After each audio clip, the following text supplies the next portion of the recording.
Zohran Mamdani's story doesn't begin on a glittering political stage, but in a simple apartment in New York City.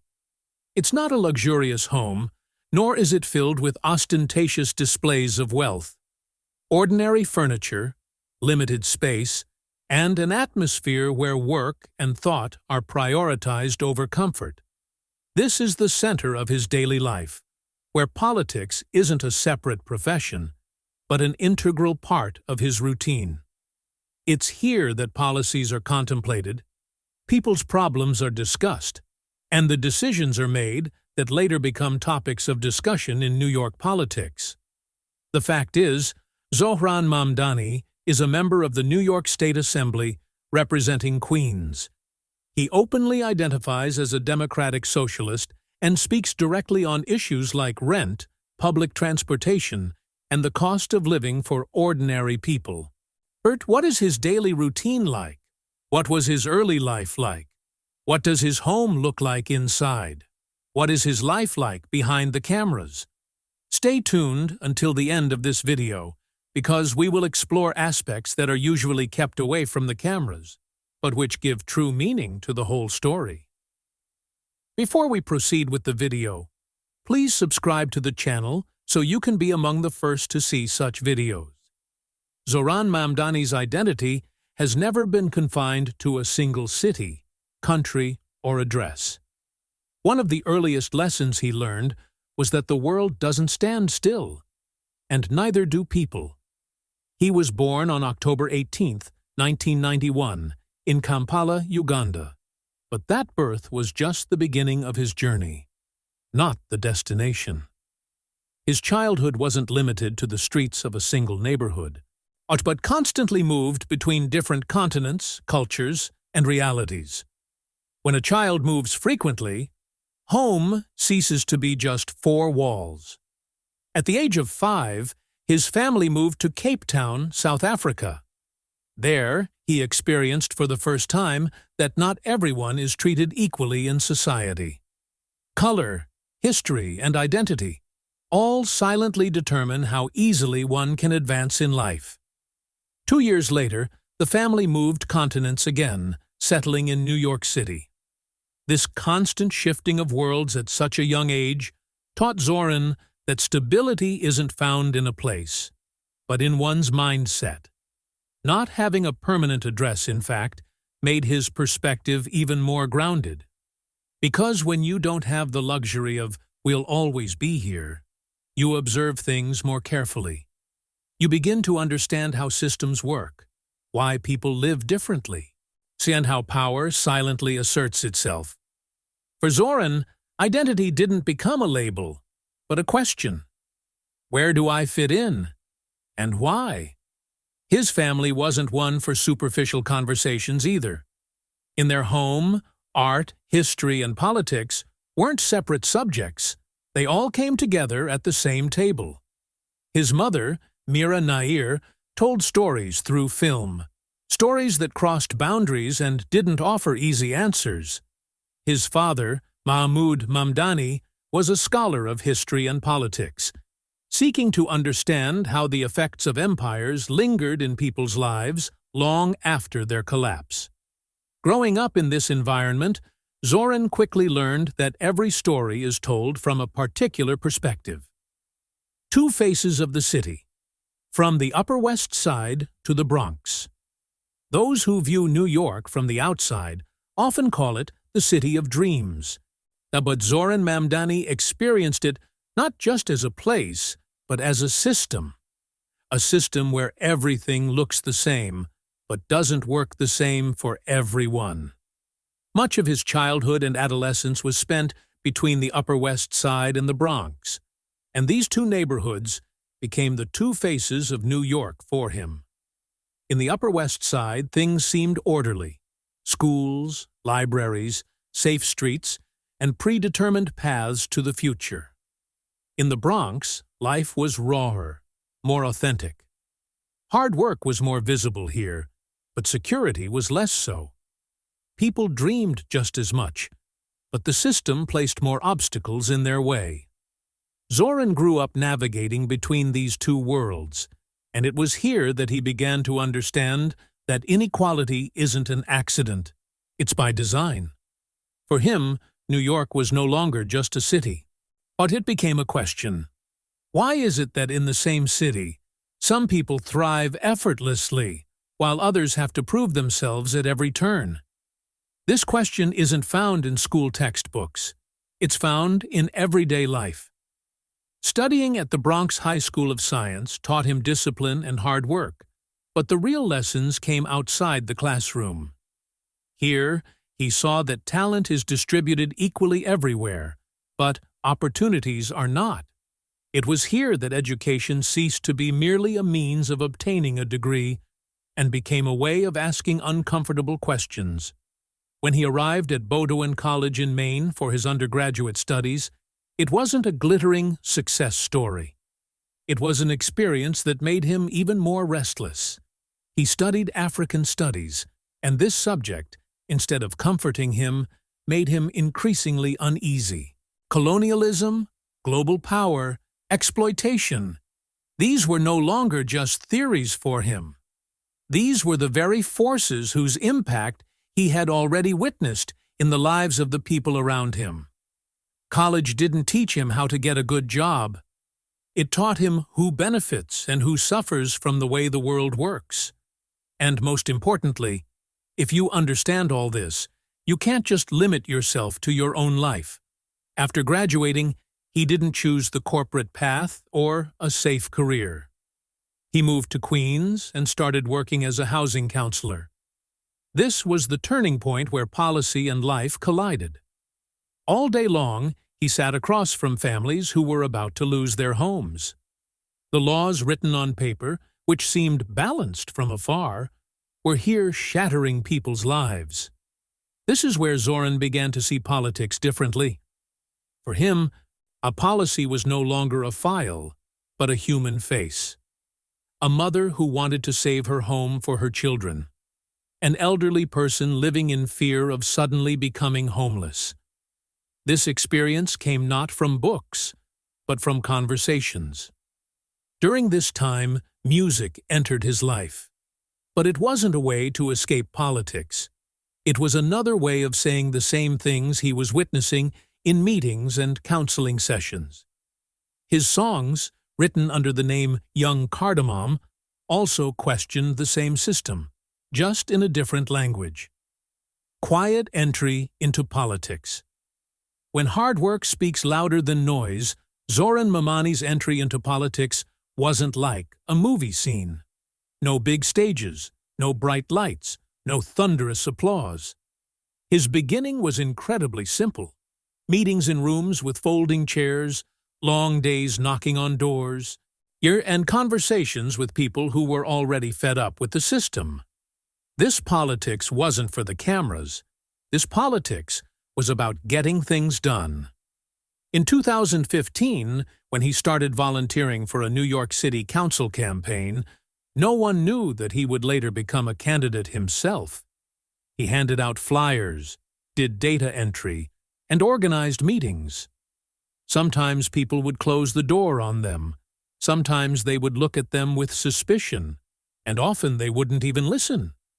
But it was here that they saw the true face of politics, that it runs not on ambition, but on endurance. After joining the Democratic Socialists of America, they began to understand the system from the inside. Working as a campaign manager and field organizer, they faced defeats. There was also a lack of money. At times, and it seemed like the path was too long and perhaps not the right one. But with each defeat, one thing became clear. If you enter politics only to win, this work is not for you. Then came a turning point. Slowly, the realization solidified that waiting was a kind of luxury, and their community didn't have that luxury. No more waiting wasn't just a slogan. It was a decision born from ground reality. At the end of 2019, they decided to run for office themselves. It wasn't a flashy campaign. No corporate donors, no big names. Just a clear message: housing justice, public transportation, and dignity for for working people. Here, politics didn't revolve around a face. It was built around issues. The message came first, the person second. His victory is often perceived as a sudden miracle. But the truth is, it wasn't the result of a single day. And it was the cumulative effect of years of hard work, conversations, and building trust. Accumulation, not a miracle. Even after reaching the New York State Assembly, Zohran Mamdani didn't limit himself to simply passing bills. He took politics beyond the confines of paperwork. Whether it was sitting in a hunger strike with taxi drivers or participating in street protests, these weren't symbolic gestures. This was politics embodied in action. This is where a clear difference emerged. Some leaders only speak. Some merely stand by. Zohran Mamdani chose a different path. For him, politics didn't become a profile, but a presence built not on showmanship, but on standing in solidarity. The apartment as a statement. When a home speaks but doesn't show off. Zohran Mamdani's New York apartment doesn't feel like a luxury house tour, and there's nothing here that would elicit a wow. But if you pause and look closely, the place speaks volumes. This apartment doesn't display wealth. It maps priorities. It reveals what matters to a person and what doesn't. The home is in Astoria, Queens, a place that combines the pace of the city with a strong neighborhood identity. It's neither in the city's most expensive areas nor the most isolated.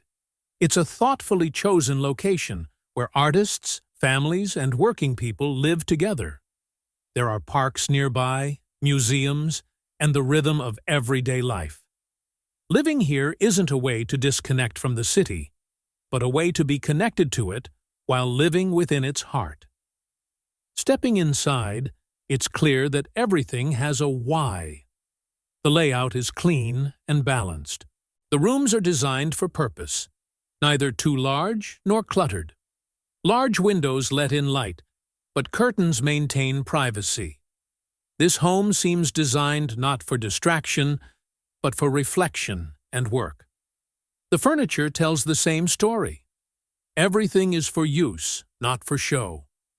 The kitchen is open, but not ostentatious. The counters, cabinets, and appliances are durable, not attention-grabbing like those of flashy brands.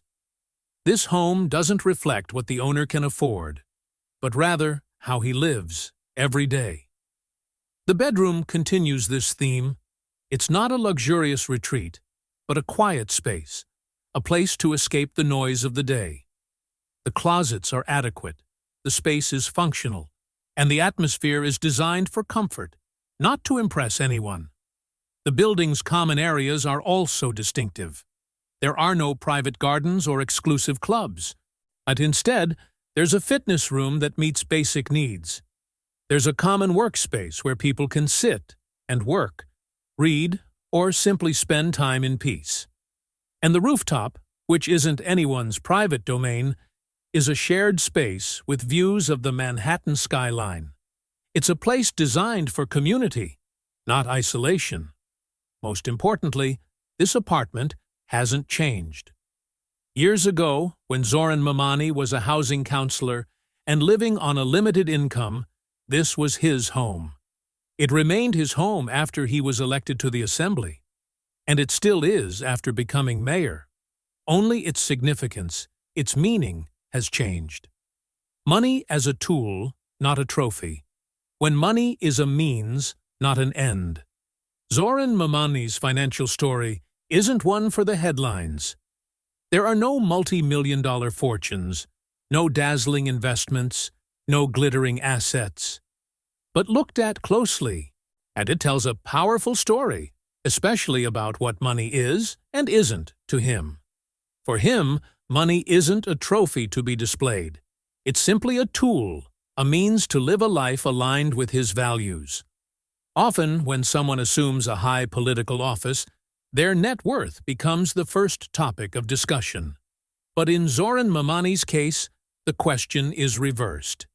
As of early 2026, His estimated personal net worth is around $200,000. This figure is certainly modest for someone in his position, but it doesn't diminish his influence. In fact, this limited wealth grants him a kind of freedom, shielding him from the dependencies that come with significant private interests. For most of his political career, his primary source of income has been public service. As a member of the New York State Assembly, and he earned an annual salary of approximately $142,000. He hasn't taken on consulting contracts, joined corporate boards, or held stakes in major businesses. This salary didn't afford him luxury, but it provided stability, and that was enough for him. His most significant personal asset isn't in the United States, but in Uganda. The 4-acre plot of land, purchased in the mid-2000s, represents more than an investment. It's a sense of security, a connection to family and roots. Its current value constitutes a significant portion of his net worth, but it's not a luxury property. Private life with clear borders, when private life doesn't become a spectacle. The most striking aspect of Zohran Mamdani's private life is that he keeps it private, refusing to let it become a public spectacle. In today's world, where politicians' marriages, relationships, and families often become fodder for social media, Mamdani has chosen a different path. For him, marriage is not a headline-grabbing event, but a private partnership, a partnership built on trust, away from the public eye. He married Rama Dwaji in early 2025. The two met through a simple dating app, and their relationship blossomed quietly, without any fanfare or publicity. No extravagant wedding photos, no constant social media posts. This relationship seems to be built for life, not for the cameras. Rama Dwaji is an illustrator, animator, and ceramic artist. Her work revolves around culture, identity, and everyday human experiences. On one side is Zohran's world, politics, meetings, decisions, and responsibility. On the other is Rama's world, colors, shapes, imagination, and creativity.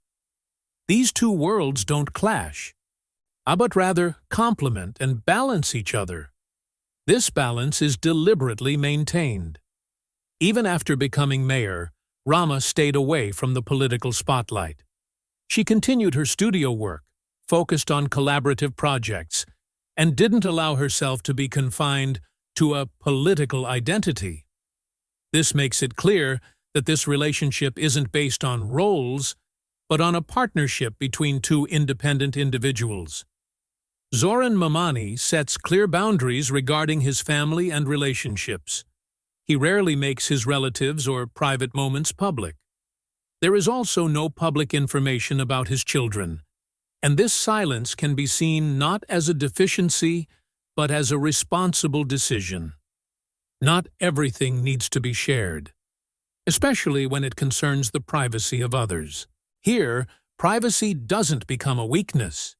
It becomes a strength. Because when your private life is secure, you can fulfill your public responsibilities with a clearer mind. Zohran's private world appears free from pretense, yet emotionally stable. His private life reminds us that leadership doesn't mean opening every door.